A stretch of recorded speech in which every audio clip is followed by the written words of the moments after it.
The air here tastes of salt and pine resin, and the pass narrows until the mountains feel like jaws. Stand on these stones at Thermopylae at first light, and you can almost hear the scrape of bronze. On leather, the low murmur of men tightening straps, the sea breeze tugging at red cloaks. Look closer, and the ground is uneven, slick in places. Cramped in others, an arena chosen not for comfort, but for geometry. If you were dropped into this dawn with a shield on your arm, you probably wouldn't survive, not because you lack courage, but because surviving a phalanx is less about bravery than about learning to become a moving wall. In late summer of 480 BCE, the recognized historical event we call the Battle of Thermopylae begins with a calculation. King Leonidas brings a small Spartan corps and a coalition of Greeks to block Xerxes' invasion. The pass is the equalizer. Out on open plains, Persian numbers and cavalry would swallow a hoplite line. Here, width is a weapon. The Spartan phalanx is already forming in your mind as you watch them stack into ranks. Each man's round aspis overlaps the next, each spear angled forward like the bristles of a steel brush. This is not a crowd. It's a machine that runs on mutual dependence. Its strength is obvious even before the first arrow flies, a dense front that turns many individual fighters into one armored organism, hard to flank and harder to break head-on. The weakness is just as real in embryo. If the wall loses order, if gaps appear, if ground widens, if fear ripples, its power leaks away fast.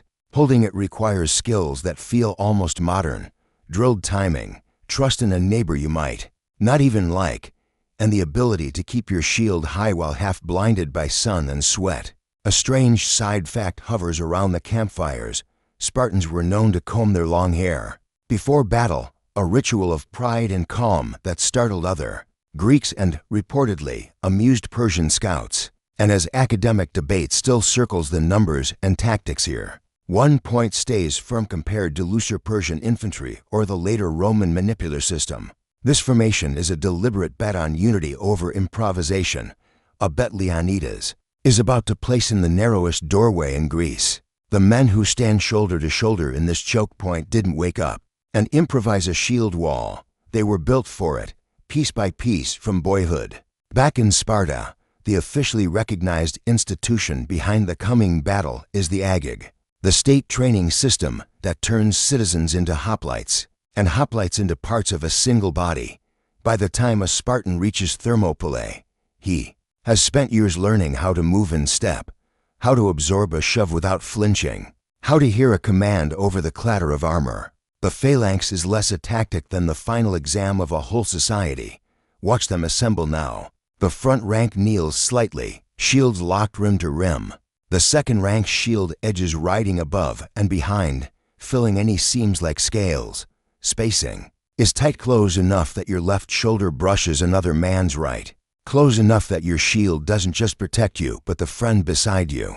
The standard weaponry is simple and brutal in purpose. A long dory spear for reach, a short Xiphos sword for when reach is gone, and a heavy aspis that is both armor and architecture. Officers and experienced men anchor the line, while the king or his chosen polemarch keeps the rhythm with voice and example. In battle, the phalanx functions like a wedge-shaped piston: advance, brace, thrust, recover. Advance again, each motion synchronized so the whole front pushes as one. Its strengths come straight from physics. Overlapping shields distribute impact. Multiple spear points create a lethal no-go zone. And a solid front denies the enemy room to exploit numbers. Against lighter troops, especially those trained for individual duels, it's devastating. But the weaknesses are baked into the same design. Rigid ranks don't turn quickly. Rough ground can open gaps. And if the front line buckles, the rear ranks can't easily fix it mid-fight. To keep it alive, soldiers need specific skills: short, controlled spear thrusts, shield pressure that's firm but not frantic, and above all, emotional discipline. Panic is contagious in dense formations, so is calm. A lesser-known detail from the era is that Spartans carried a flute player in some engagements, not for ceremony, but to keep marching cadence under stress. And yes, scholars still argue about just how standardized Spartan drill really was compared to other Greek city-states. The academic debate hinges on sparse sources. Still, set beside Persian infantry who rely on archery and mobility, or even Athenian hoplites who were excellent but less uniformly trained. The Spartan phalanx is the purest version of the idea, a wall that only works if every stone knows its place. So when the waiting ends and Xerxes finally sends troops into the hot gates, the phalanx doesn't lunge like a hunting pack, it closes like a door. The officially recognized historical event is still Thermopylae. But now you're inside its first real test, the opening day's assaults by Persian infantry, traditionally identified as Medes and Scythians in the sources. From your place in the line, everything narrows to a few feet of sunlight ahead of your spear tip. The smell of bodies packed into armor, the drumbeat of sandals on stone. The pass is doing its part, forcing the massive Persian host into a funnel, but the shield wall has to do the rest. Here's how the formation functions once it meets flesh and bronze resistance. The front rank advances a half step, plants feet, and begins the rhythm of short thrusts, no sweeping hero moves, just repeated, drilled jabs aimed through the hedge of spear points. Behind them, ranks 2 and 3 angle their spears over shoulders, adding depth of threat. The rear ranks press forward, not to smother the front, but to steady it. A living brace. When a hoplite in front tires or gets hurt, men rotate by file, sliding into place without collapsing the wall. Its warfare is choreography.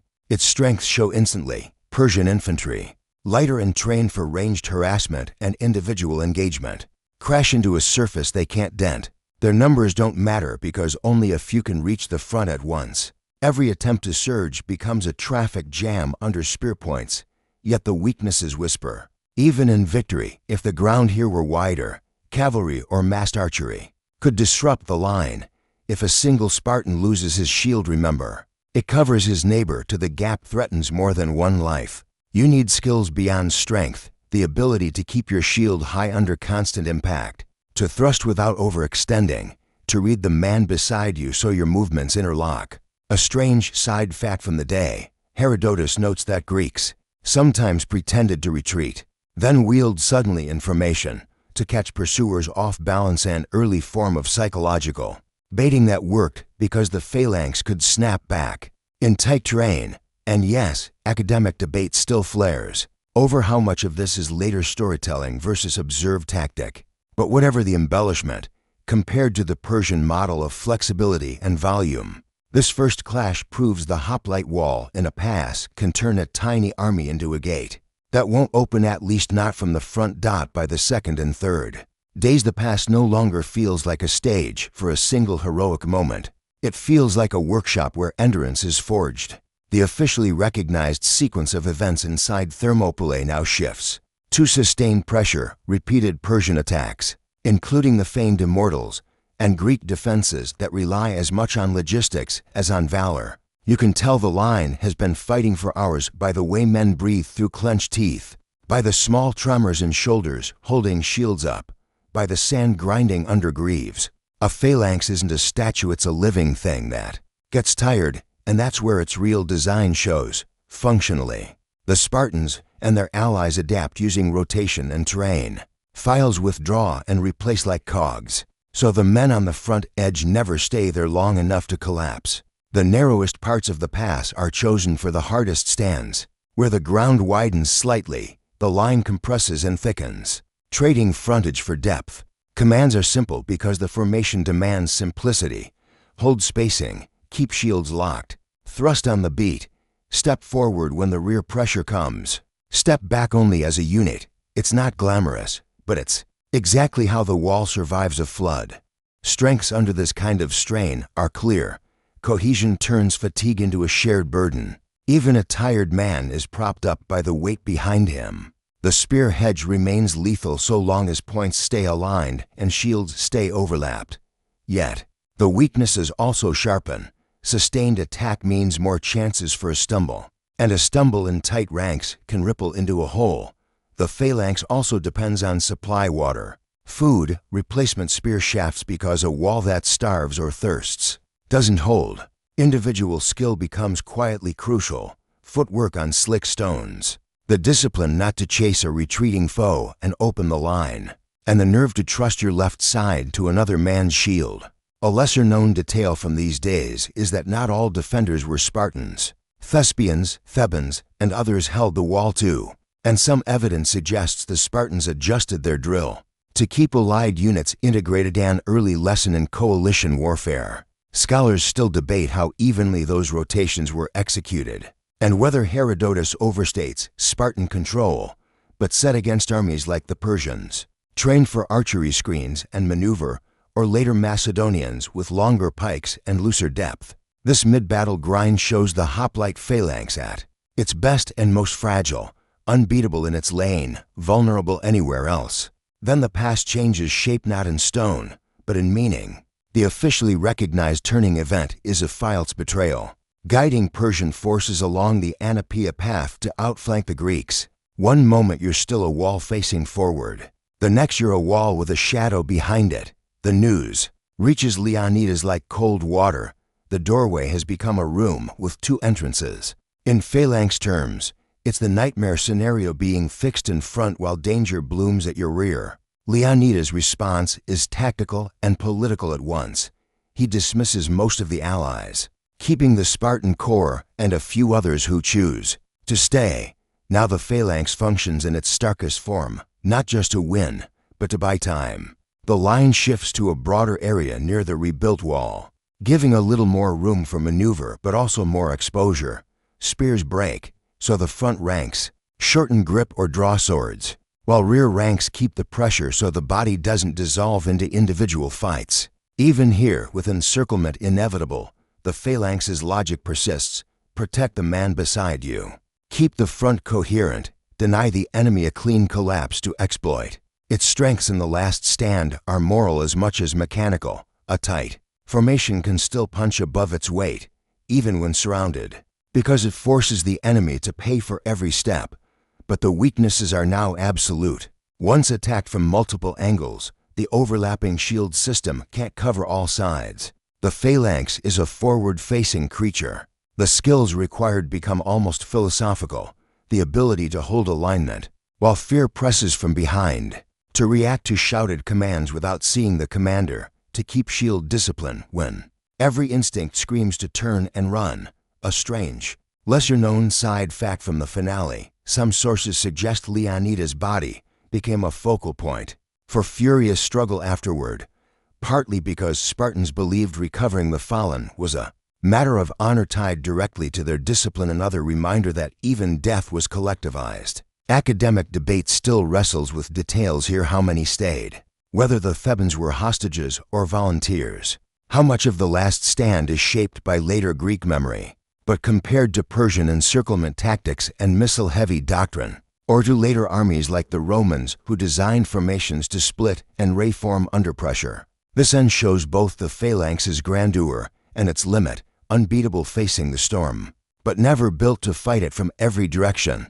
Sparta's survivors don't walk away with a victory wreath. They walk away with a story that spreads faster than any messenger. In the officially recognized aftermath of Thermopylae, the delay Leonidas buys helps Greek cities rally for Salamis in 480 BCE and for Plataea in 479 BCE. The Wall of Shields becomes a blueprint for how Greeks imagine fighting together, not a swarm of champions, but a disciplined front that lets a smaller force choose the terms of contact. Tactically, the Phalanx's legacy is double-edged. Many city-states intensify hoplite drill, imitate the Spartan stress on cohesion, and keep heavy infantry at the center of strategy. Thermopylae advertises the strengths clearly: collective resilience, crushing frontal shock, and the morale effect of a line that steps and halts like one creature. Yet it also warns of weaknesses. A tight wall is slow to pivot, hates broken ground, and is exposed when enemies reach the flanks or fire from distance. So the skills Thermopylae celebrated have to grow. A hoplite still needs the basic short spear thrusts, shield pressure that protects his neighbor, and iron self-control that keeps panic from spreading. Now he must also read terrain, accept file rotations without prideful resistance, and coordinate with lighter troops or cavalry who can guard his sides. The Phalanx becomes the armored core around which skirmishers and horsemen orbit. A lesser-known side fact about its cultural afterlife: Spartans held annual rites at Thermopylae, and the famous epitaph for the fallen was reportedly recited to boys in the agag as a moral drill, alongside the physical one. In academic debate, historians still dispute whether this myth locked Greeks into overvaluing hoplite showdowns, delaying innovation, or whether the ideal of the shield wall created trust that later made innovation possible. Compared to Persian doctrine that prized mobility and ranged pressure, or to the Roman manipular system that could split and reform in rough ground, the Spartan phalanx after Thermopylae stands as a monument to unity, glorious in the right corridor, fragile outside it, and unforgettable enough to shape warfare long after the hot gates cooled. Thermopylae is usually told as a moral fable, but in military terms it is a stress test. The Spartan phalanx both passes and fails in useful ways. It passes because, in the corridor it was designed for, the formation multiplies force, a few thousand hoplites, shields fused into a single surface and spears projecting in layered depth, could stop repeated assaults by a far larger army. That effectiveness comes from drilled sameness of movement, the overlap of protection across files, and morale that rises when every man feels the line holding behind him. It fails or, more fairly, reaches its design limit when the battle's geometry changes. Once flanked, the phalanx cannot be everywhere at once. It has no built-in way to split, wheel, and recombine without weakening the armor of mutual coverage. At Thermopylae, the Spartans understood that limit and chose to use the formation as a break, not a cure. Their last stand shows tactical clarity. They did not expect invulnerability, only to trade space and time for Greek survival elsewhere. The lasting assessment is conditional effectiveness. Compared to Persian missile and maneuver doctrine, the phalanx delivered superior local control and attrition in tight ground, turning numbers into a liability. Compared to later combined arms systems, Macedonian pike blocks paired with cavalry and skirmishers, or Roman maniples that flexed on rough terrain, it was less adaptable and more terrain-bound. Yet its cultural power is part of its battlefield power. The phalanx taught Greeks that discipline could be a weapon, and Thermopylae taught them that even a perfect weapon needs the right battlefield to be perfect on.